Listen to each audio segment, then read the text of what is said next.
घर की औरत पार्ट 3। मीना का घर ठीक से ही चल रहा था। मतलब अब सास और बहू दोनों कमा रही थी, खुद की जिंदगी जी रही थी, मिलजुल कर रह रही थी। लेकिन कहते हैं ना, दुख के दिन नहीं टीके तो सुख के दिन कैसे। अरे मंगलू, कहाँ है? कितने दिनों से गांव नहीं आया माँ की खोज खबर लेने। तभी मीना आ जाती है। अरे दादी साहब, कैसे आना हुआ? बताया नहीं, हम स्टेशन आ जाते। ये बोलते हुए मीना अपनी दादी सास के पैर छूने के लिए झुकती है कि दादी सास जोर की लात मारती है। नहीं आई, कैसे आना हुआ? मेरे पति का मकान है ये। और तेरे बाप ने क्या दिया जो तू पूछ रही है, हैं? और ये क्या पहना है? न साड़ी न सर पर पल्लू, बात बात पर जबान खोलती है। दादी सास बोलना रोक ही नहीं रही थी। मीना को गुस्सा आने ही वाला होता है कि उसकी सास आ जाती है। क्या बात है मीना, कौन चिल्ला रहा है? मैं हूँ मंगलू की दुल्हन। बहुत चपर चपर कर रही है ये मीना बहू। इसकी जुबान पर लगाम लगवा ले। मम्मी जी, मेरी बहू है, घोड़ा थोड़ी ना है जो लगाम लगवा दूं। तभी वहाँ मंगलू यानी कि मीना का ससुर आ जाता है और मीना की सास को एक जोर का तमाचा लगा देता है। वाह, जुम्मा जुम्मा 2 दिन हुआ नहीं कमाना शुरू किए, मेरी माँ के सामने होशियार बन रही है। मैंने बुलाया है माँ को, ये रहेंगी तो कम से कम इस घर की औरतें औकात में रहेगी। अरे जब से कमा रही है सर पर चढ़कर नाच रही है। चिंता न कर मंगलू, मैं आ गई हूँ ना। दोनों को लाइन में लगा कर रखूंगी।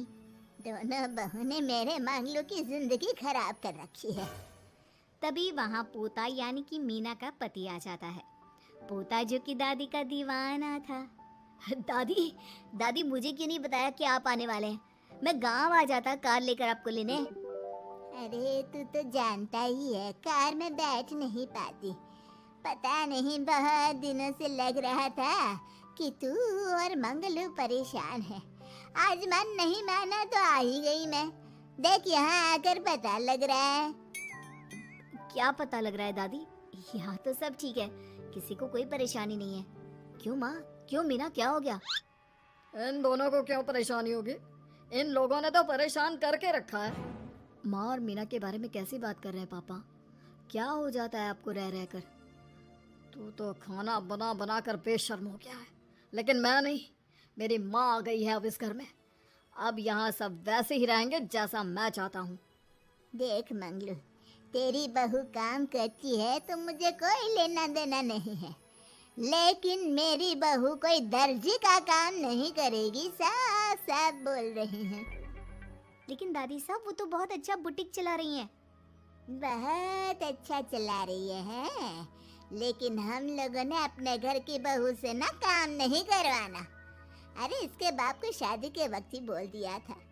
और इसके बाप जिन्होंने दहेज में एक साइकिल दी थी ना, कैसे हाथ जोड़कर कह रहा था, मेरी बेटी आपके घर आ गई, इससे सौभाग्य कुछ नहीं। अब देखो इसकी बेटी, बहू आ जाने के बाद सर पर चढ़ रही है मेरे मंगलू के।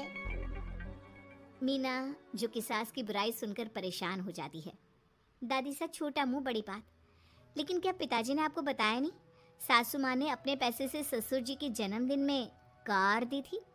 ससुर जी इतने साल से स्कूटर से जाते थे, अब कार से जाते हैं। क्यों ससुर जी, बताया नहीं आपने? क्यों रे मंगलू, कार ले ली तूने? मुझे तो तू पैसे भी नहीं भेज रहा। 2 महीने से कैसे कैसे दिन काट रही थी और तू यहाँ कार से घूम रहा है। आप भी सासू माँ को अपने बैंक अकाउंट की डिटेल दे दीजिए दादी सा, वो डाल दिया करेंगी पैसे आपके अकाउंट में। क्यों सासू माँ? मंगलू यानी कि मीना का ससुर, जिसने अपनी माँ को गांव से सिर्फ अपनी बीवी को लगाम लगाने के लिए बुलाया था, ये सब देखकर जोर से चिल्लाता है। मीना बहू, चलो दादी सास आई है, ये नहीं कि खाने पीने का इंतजाम करे। अरे माँ, तू भी किन लोगों की बात में आ रही है? चल मेरे साथ मेरे कमरे में चल। ससुर अपनी माँ को लेकर कमरे में चला जाता है और दोनों बैठकर वैसे ही पंचायत शुरू कर देते हैं जैसे कोई बहू अपनी माँ से सास की बुराई कर रही हो। देख मंगलू, गलती तो तेरी ही है जो तूने घर की जनानियों को काम के लिए बाहर निकाला। दूसरे तेरे पापा को देखा था, कभी मुझसे फालतू बोलते। अरे मरते दम तक तेरा बाप मेरी मुट्ठी में रहा है, यही सिखाया था मैंने तुझे। क्या बोलूं माँ, जब से ये मीना बहू घर आई है ना, इसने घर का सारा इतिहास भूगोल बदल कर रख दिया है। उस तितली से तो मैं बाद में निपटूंगी, पहले तेरी वाली को तो ठीक कर दूं। अरे बहू क्या आ गई, खुद को टाटा अंबानी समझने लगी है। माँ देख, जो भी हो, इस बात को याद रखना कि हमारे घर की परंपरा क्या है। औरतों का औकात में रहना जरूरी है। अरे बहू के साथ मिलकर माँ ये बात उड़ती रहती है। बेटा देख, गलती तो तेरी भी है, क्यों तूने इसे काम करने की छूट दी। मारना भी कम कर दिया है तूने इसे, वरना पहले आती थी तो बहू का कोई ना कोई हिस्सा सूजा हुआ या काला ही दिखता था। देखकर तसल्ली मिलती थी कि तूने कंट्रोल कर रखा है। इस बार तो काला और सूजा छोड़, अच्छी खासी चमकती दिख रही है ये। अब क्या बताऊँ माँ, गलती तो हो गई है। हाँ, वो कार देखकर पिघल गया होगा ना तू। अरे बेटा, औरतों को मुट्ठी में रखा कर।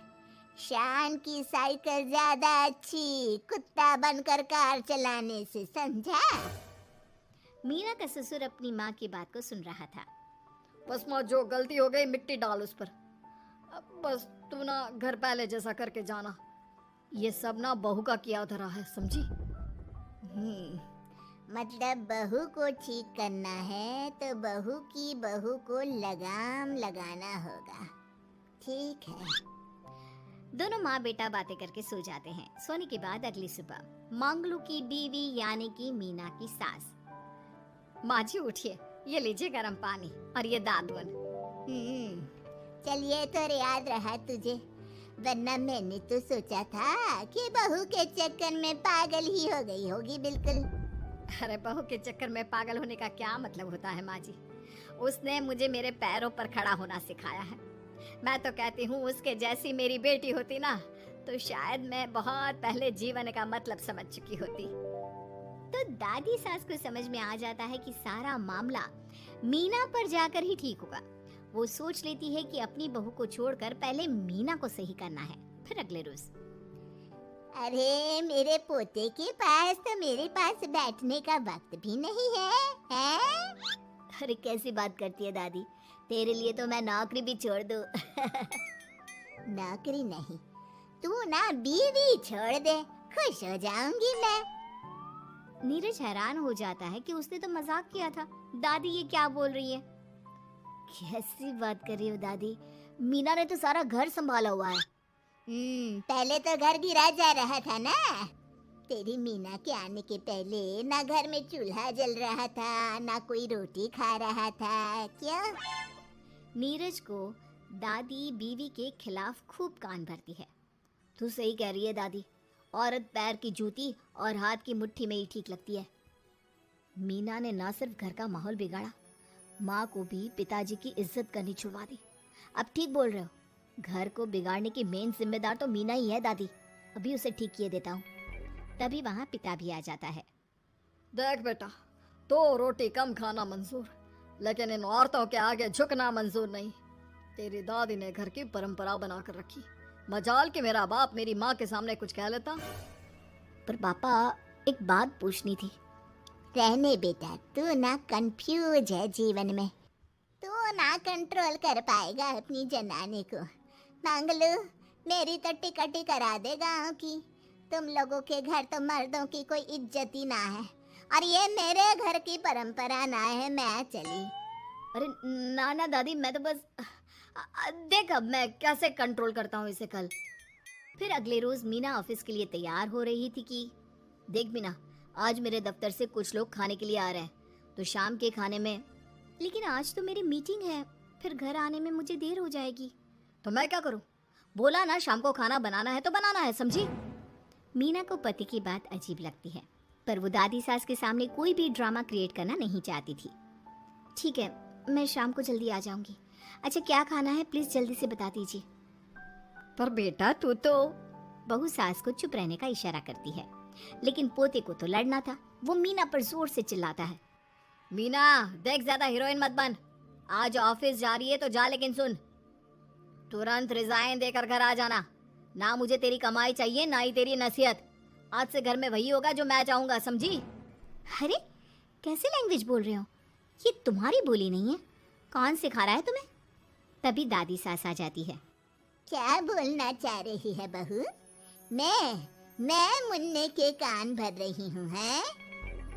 हाँ, मुझे तो यही लग रहा है, वरना हम लोगों का घर अच्छे से चल रहा था, सभी मिलजुल कर एक दूसरे को इज्जत देकर रह रहे थे। लेकिन अब तभी मीना को उसका पति जोर से डांटता है। सास बेटी बहू की लड़ाई को बर्दाश्त नहीं कर पाती।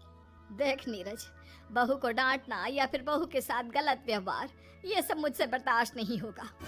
वाह रे वाह, सारी जिंदगी जो पति की डांट और मार खाती रही, अब बहू को थोड़ी सी डांट क्या पड़ी, गुस्सा आ गया। हाँ माँ, क्या हो गया? मैंने तो मीना को कहा कि देख नीरज, मेरी बहू को कुछ नहीं कहेगा तू। ये माँ ही होती है जो अपने बेटे को औरतों की इज्जत करना सिखाती है, लेकिन कोई औरत अपने बेटे से बहू को मारना या डांटना सिखाए तो ये शर्म की बात है। मैं नहीं चाहती कि तू औरतों की इज्जत ना करे, जबकि मैं खुद एक औरत हूँ। दादी सास बहू की बात सुनकर शर्म से सर नीचे कर लेती है। सच कहा सासू माँ, एक रानी ही अपने बेटे को राजकुमार की तरह पालती है जो दूसरी औरतों का सम्मान करे। काश दादी सास भी पिताजी को अच्छे संस्कार दे पाती। मीना की बात सुनकर दादी सास उन लोगों से माफी मांगती है। मैं समझ गई बहू, औरतों की बेइज्जती करने को घर की परंपरा समझती थी, झूठी शान समझती थी। वो सब गलत है। औरतों की इज्जत से घर में माँ लक्ष्मी और सरस्वती का वास होता है। मुझे माफ कर दो।